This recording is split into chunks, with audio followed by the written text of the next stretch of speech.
Wakeruzzaman number 1 বিমান রাজাকারের পক্ষ নিয়া মানুষ মারছে ওয়াকারুজ্জামান নাম্বার 1 বিমান রাজাকারের পক্ষ নিয়া মানুষ মারছে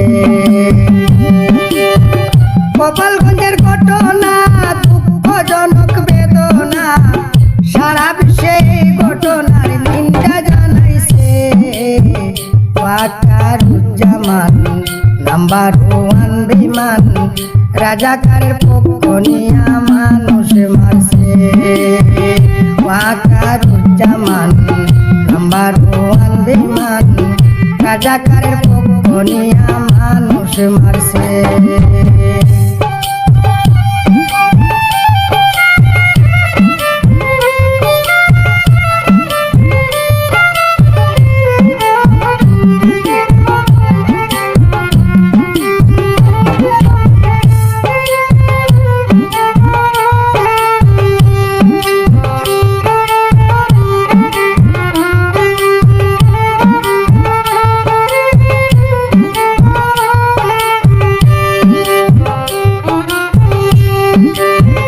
ওয়াকারুজ্জামান বাংলার সেনা প্রধান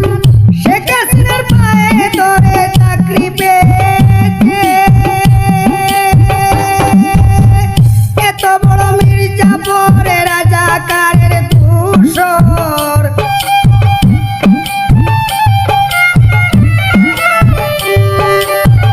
এত বড় মির্জাপুরে রাজাকারের ধূসর